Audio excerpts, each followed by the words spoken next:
নমস্কার বন্ধুরা, চলে এসেছি আবার একটা নতুন ভিডিওর সাথে। আজকে করব আমলকির ক্যান্ডি।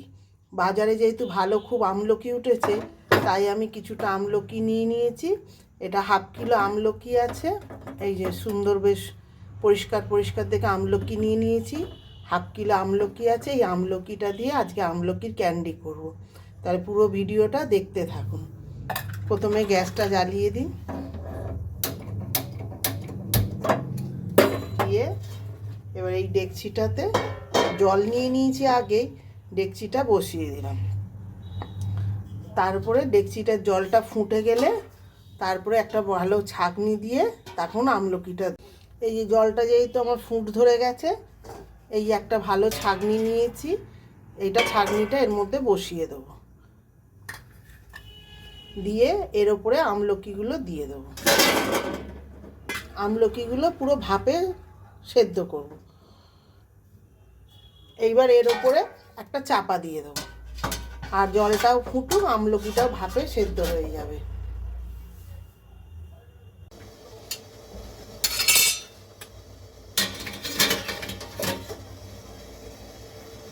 এই যে বন্ধুরা, আমার আমলকিগুলো পুরো সেদ্ধ হয়ে গেছে।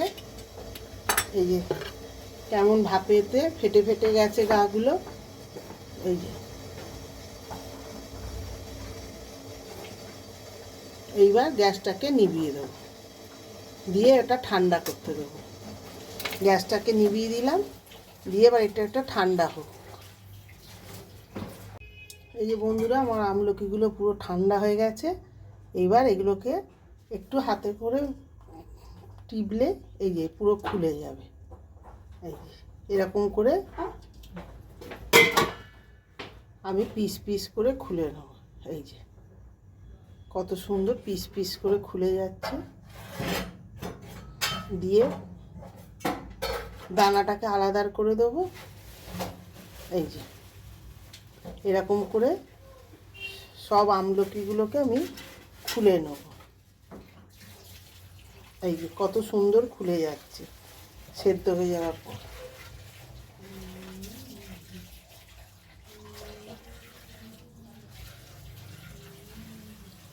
এরকম করে সব আমলকিগুলোকে আমি দানার থেকে খুলে নেব।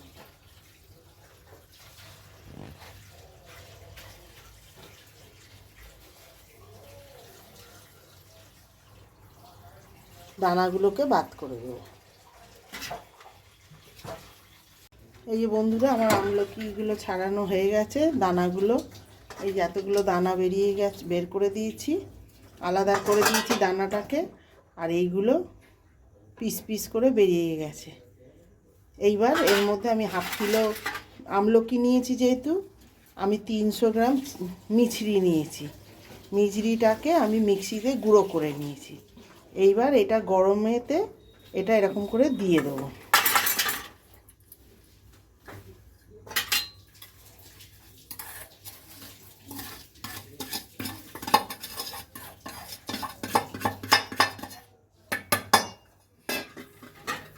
এবার গুঁড়ো করে দিয়ে এটা ভালো করে মিলিয়ে এটা ঢাকা দিয়ে আমি রেখে দেবো।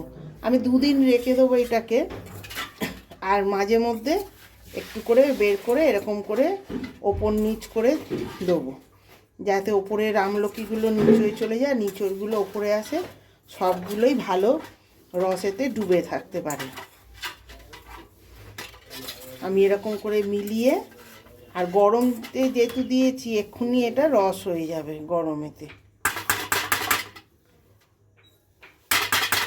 আমি এবার এটা ঢাকা দিয়ে রেখে দেবো। এই যে বন্ধুরা, আমি 2 দিন পর এই আমলকিগুলো খুলেছি, কিন্তু মাঝে মধ্যে চালিয়ে খুলে একটুখানি ওপর নিচ করে দিয়েছিলাম। আজকে এইবার 2 দিন হয়ে গেছে। এইবার এইগুলোকে রস থেকে ছেঁকে তুলে নেব। এরকম করে দিয়ে এই একটা ছাঁকনি নিয়েছি, ছাঁকনির মধ্যে এটা দিয়ে দেবো, যাতে বাদ বাকি রসটা পড়ে যাবে।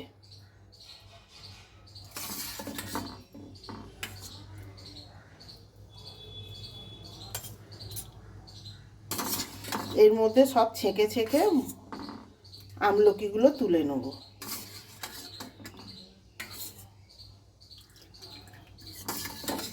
রসটা একটু ছাঁকা হয়ে গেলে এরকম করে তুলে নিচ্ছি। তুলে নিয়ে রসটা ছাঁকা হয়ে গেলে এই একটা স্টিলের ট্রেতে ওপর আমি এটা ছড়িয়ে দেবো, দিয়ে শুকিয়ে নেব।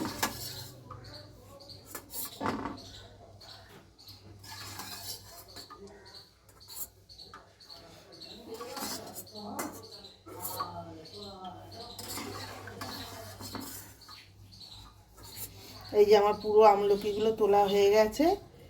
এবার আমি 5-7 মিনিট এরকম করে রেখে দেবো, যাতে এক্সট্রা রসটা ঝরে যাবে।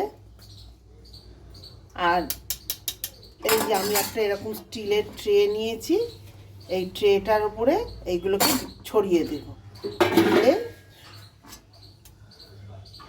শুকিয়ে যাবে। এটা হয়তো রোদেও দিয়ে কি এমনি পাখার হাওয়াতেও রাখলে এটা শুকিয়ে যাবে।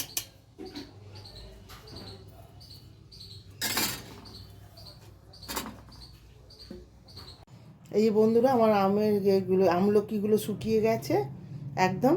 এইবার আমি এর ওপর দিয়ে একটু মিশ্রি গুঁড়ো রেখে দিয়েছিলাম, সেই মিশ্রি গুঁড়োটাকে ছাঁকনির ওপর নিয়ে একটু স্প্রিঙ্কেল করে দেবো, যাতে একটার সাথে একটা আর লাগবে না।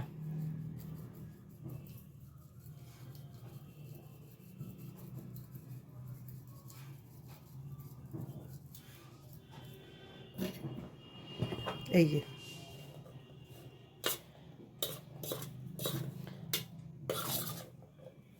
দিয়ে এবার এটাকে আমি কাঁচের জারেতে ভরে রেখে দেবো। তাহলে বন্ধুরা, ভিডিওটা কেমন লাগলো অবশ্যই জানাবেন, লাইক কমেন্ট শেয়ার করবেন। আগের ভিডিও নিয়ে হাজির হব, ততক্ষণের জন্য টাটা।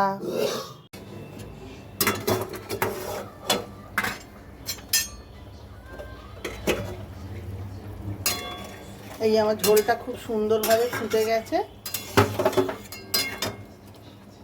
এবার আমি ফুলকপি আর মাছগুলো দিয়ে দেবো একসাথে।